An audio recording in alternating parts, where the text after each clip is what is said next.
Welcome back to the podcast. When you first get started in real estate, you don't understand how cash flow works. And if real estate is your first endeavor as an entrepreneur, then you're likely to understand cash flow even less. And if you don't understand it, your likelihood of going bankrupt significantly increases. And so this episode is to help prevent you from going bankrupt due to poor cash flow, or even if you are a little bit experienced, help give you a little bit more of an in-depth look into how to manage your cash flow when you're flipping real estate. By the end of the episode, you'll understand what it means to be proficient in cash flow in your real estate business, and I'm going to teach you how to project it out so that you can estimate how your cash position is going to be in the future, which was incredibly helpful for me. And this is going to be impactful because it will impact how you make your decisions in your business. And I'm going to teach you based on what I did in my own business. And so there's not going to be any theory or teaching you what someone else teaches. Lastly, I'm going to give you a solution at the end of the episode, how most real estate investors solve this problem of cash flow. If you're new to my podcast, my name is Ryan Rice. I'm a full-time real estate investor. We did just under 1.2 million last year. And I make these to both document my own journey and to hopefully help you with yours. First is understanding your cash flow. And I have 3 principles for you to understand, and then I'm going to break down a bunch of tactical, more detailed stuff. And the 3 principles to understanding cash flow: 1, if you don't have it, then your business is dead. And it might seem obvious, but you'd be surprised how little that is understood in the real estate world, especially if someone is just beginning, and especially if someone is financing an entire project with 100% other people's money. It's more difficult when someone is using 100% other people's money to think about how cash flow works. The second principle is the less money in reserves that you have, the more important it is to understand and project out your cash flow. And what I mean by reserves, I'll define reserves as both reserves that you have within your business, right? So if you're starting an LLC, the money that is in the business bank account is reserves, or your personal reserves. Because if you are signing a personal guarantee, and this is the third principle, then you can literally go bankrupt if you have poor cash flow. And I don't mean just your business go bankrupt. I mean, you can go personally bankrupt if you have poor cash flow in your real estate business. And the reason is because, especially for lenders, there's a lot of lenders out there who will lend to newbies getting started in real estate, but most of them are going to require you to sign a personal guarantee. And what that means is if something goes south, they can come after your personal assets. And so if you run out of cash, or you mismanage a project, or you mismanage your cash, and your business runs out of cash and you don't have a means to get more, then you can go personally bankrupt. And so those 3 principles are very important to understand from the outset when you're first getting started. That literally your business can die if you don't have the cash flow. Your reserves are incrementally more important. The less reserves that you have, the cash flow becomes incrementally more important. And if you are signing a personal guarantee, then you can literally go personally bankrupt if you run out of cash. And here are some of the more tactical and nuanced details as we get into flipping and cash flow.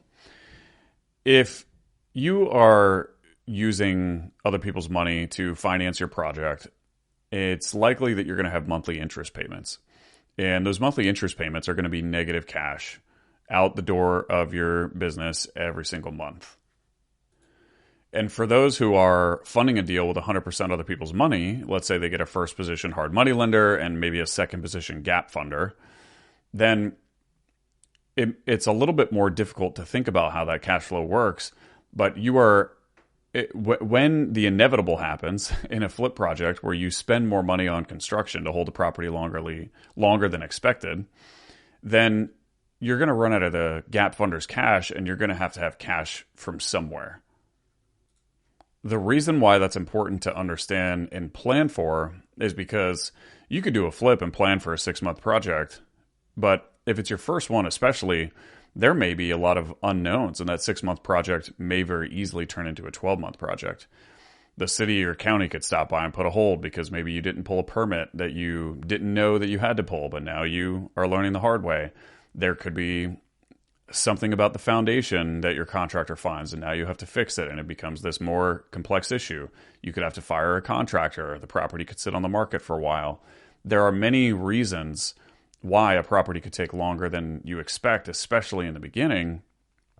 And it's important to have a backup plan for that. You don't want to go into a project assuming that the only thing that will happen is the best case scenario, which is that your gap funder's money is going to cover all of the cash that you need for a project, and don't have a plan for if and when that cash runs out. What am I going to do? So you can see the complexities here. If you plan for a 6-month project and you're using 100% other people's money to fund it, and let's say you hold it for 12 months, well, the 6 months after are going to be all negative cash flow that is going to have to be financed from somewhere, right? That you're going to have taxes that you'll have to pay twice a year, depending on your property, where it is, how expensive it is. That could be a pretty large bill in the thousands of dollars. And if you hold it for 12 months, you're going to have to pay that twice. You're going to have your utilities, depending on the time of year and depending on the quality of the insulation in the house. Your utilities may be very expensive. I had a property where my average utility bill was $1,200 a month because it was very old and it wasn't insulated well, and I held it in the middle of winter. And if you're financing interest payments every month and your gap funder money runs out, then those monthly expenses could get very high in the multiple thousands of dollars per month. And if you're doing that times 6 months, you might need $10,000, $20,000 extra just to get through that. And then you got to list the property and have it sold before any income is coming in. And some of what I'm saying may seem obvious to you, but you would be surprised how many newbies don't really consider these scenarios, simply because they were taught that you just raise money from someone else and then you do the flip and then you sell it. It's so important to plan for and have understand the worst case scenario and have a plan if and when that eventually does end up happening. Now, where I see cash flow go really wrong is when people who are new start to buy more than one property at a time. Because imagine the scenario that we just went through. And if you have 2 properties and that scenario happens to both, then your negative cash flow doubles, right? So you don't have the one problem that you had previously, but you have it multiplied by 2. And that can get very expensive.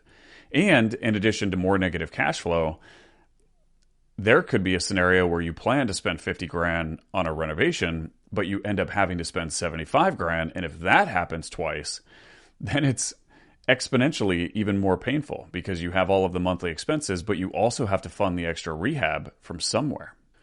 This is really, really vital to understand if you're considering buying more than one property at a time, because if some sort of worst case scenario happens and you don't have cash, then you're going to be stuck.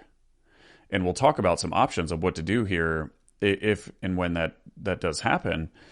But it's better to understand before you get into flipping multiple properties at a time the nuances of how cash flow works so that you can protect it and don't run out.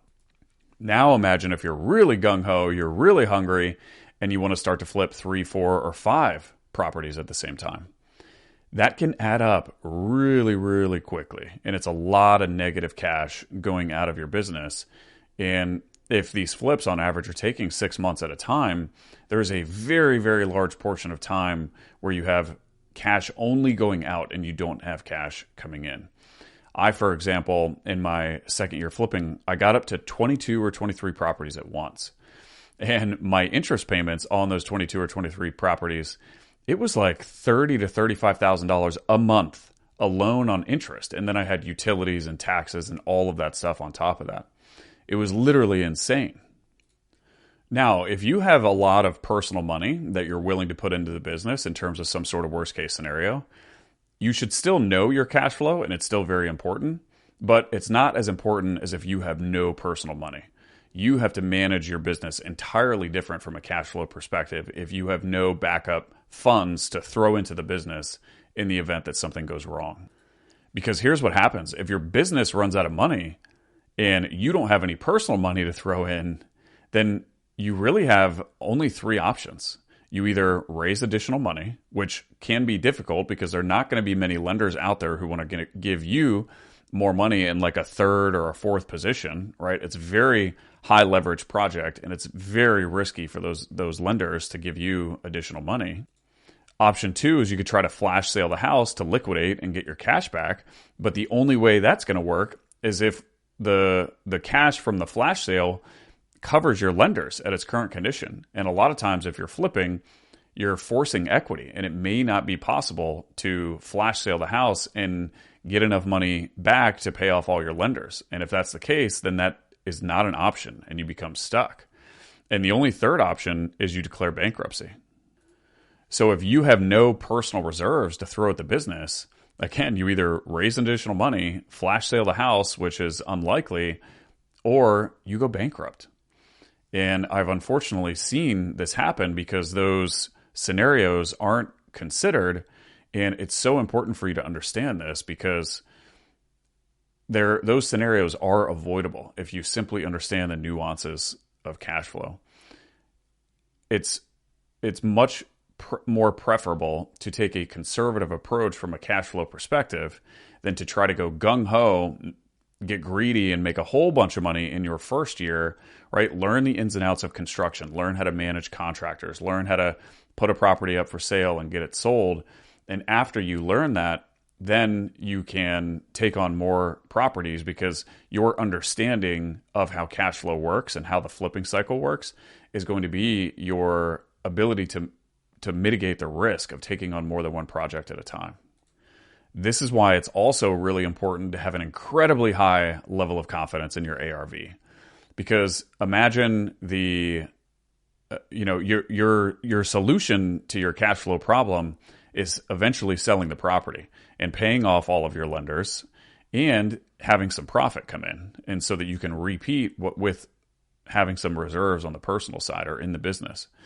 But what happens if you don't sell the property for what you expect or the numbers that you've been running and you don't have the cash necessary to pay off your debt, then you're in a lot of trouble, right? And I've seen that happen to new investors as well. That's why it's so important when you're buying, you have to have at least 2 to 3 data points to confirm your ARV. And as you get more experienced, you can understand those nuances a little bit better. You're going to have better relationships with really experienced real estate agents who can help confirm what the property is going to be worth. But if you have a cash flow issue and your only solution is to sell the property, but you have misassigned how much the property will sell for in the end, and you don't have personal reserves to throw into the deal if you get in trouble, then again, your only scenario is to go bankrupt, to give the property back to the lender, right? And if you signed a personal guarantee, which in many cases the lender is going to have you do, then you can be in serious trouble, and you want to be sure to avoid that. And by the way, I'm not sharing all of this to scare you. It's simply important. I would prefer for you to get into real estate and get into flipping and have a good understanding and what to expect of cash flow rather than to get in the middle of a whole bunch of projects and then have to learn the hard way of how to manage cash flow. So the second part of this podcast here, how to monitor and how to project out your cash flow. How can you build some sort of projection so that you can look at a spreadsheet and say, okay, if nothing else changes, here's how much cash I will have in the bank 3, 4, 5, 6 months from now. And this is really, really important. And I had someone who was a vice president of finance in a Fortune 10 company, and she was previously an accountant by trade, and then she moved into finance. But she built me this projection. So it was very, very helpful. What I'm about to give you all of the secrets that she gave me that helped me manage my cash flow. And I still use this today. So what you're going to do is you're going to open a new Excel sheet or a new Google sheet, and you're going to put each month in a column, right? So start at January, February, March, and you project out the whole year in different columns. And in row 1, you're going to put the starting cash that you have in your bank account or in your business at the top. And then you're just going to list all of your expenses. And you're going to have the Excel sheet calculate for you, you're going to, after you list all of your expenses, at the bottom, your bottom row is going to be how much cash is left. And then all you have to do is you go into your next month and you have your starting cash feed from the previous month's ending cash. And then you can build out that Google Sheet all the way to the end of the year. And that way, if you change nothing in your business, and depending on how much cash you're starting with, you can essentially see when you're going to run out of money. And when I did that, it helped me make effective decisions. For example, if I wanted to consider adding another marketing channel to my business, if I wanted to consider a mastermind that might be somewhat expensive, if I wanted to consider, okay, you know what, I'm going to throw an extra $25K at this rehab, you can see how that's going to impact you. And if you have more than one project going on, that can be incredibly helpful to be able to have a bird's eye view of where your cash is going to be if you make certain decisions. And when I had multiple projects going on at once and I was making decisions without that information, the hardest part, why I went to her, I said, hey, I have a big problem. I have no idea how much cash I have relative to how much cash I should have. I don't know when am I going to run out of cash. I need some help building out like something that I can look at that tells me how much cash I'm going to have. And you can have a really good bookkeeper that tracks your books. And within that, if you use QuickBooks, for example, you can have a report that shows your previous cash flow. But building out a projection is going to help you make really, really good decisions in your business. And I have found it immensely helpful. So hopefully walking through that Google Sheet was easy enough to understand, but it's very simple.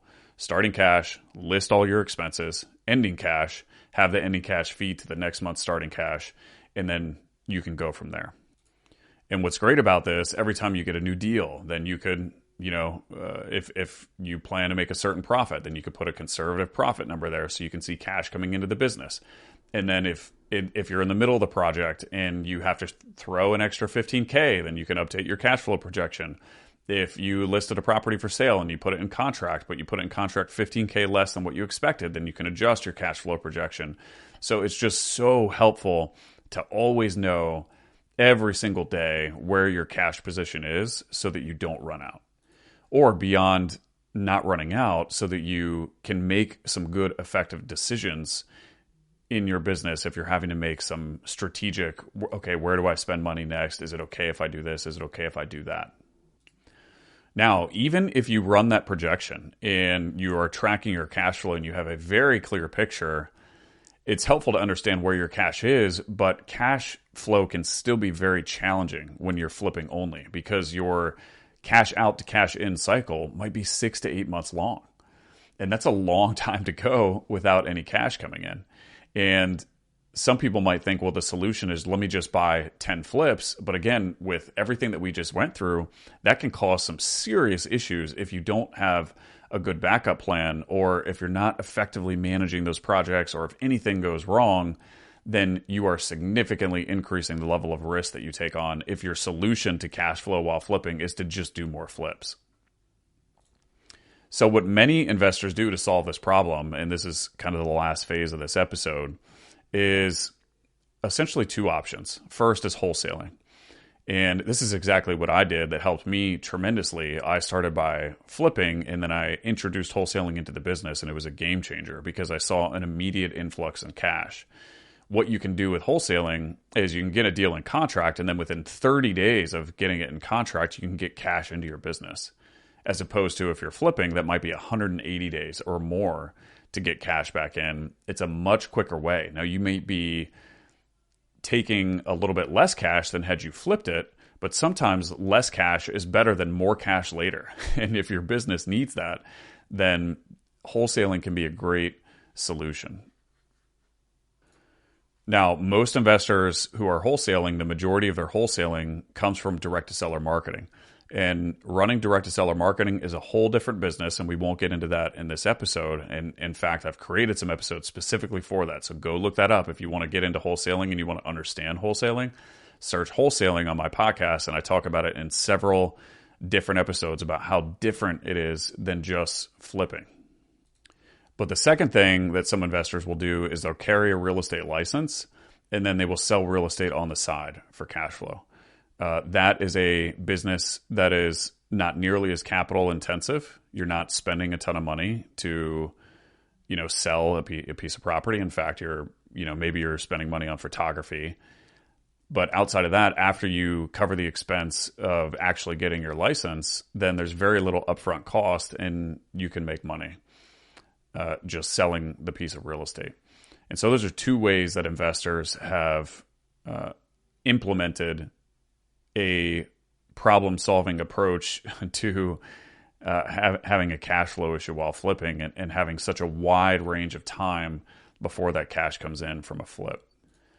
So there you have it. You should now understand cash flow a little bit better in the real estate business. You now understand how to track and project it, and you have some ideas on some solutions of what you can do if you're just flipping and you want to bring in cash a little bit more quickly. If you guys got some value out of this, could you share it? It's the one way that this podcast grows. It tells me that you like this type of content. It would mean a lot to me if it was helpful if you shared it with somebody else who might be flipping and might not be readily understanding cash flow as you think they should, especially if they're new.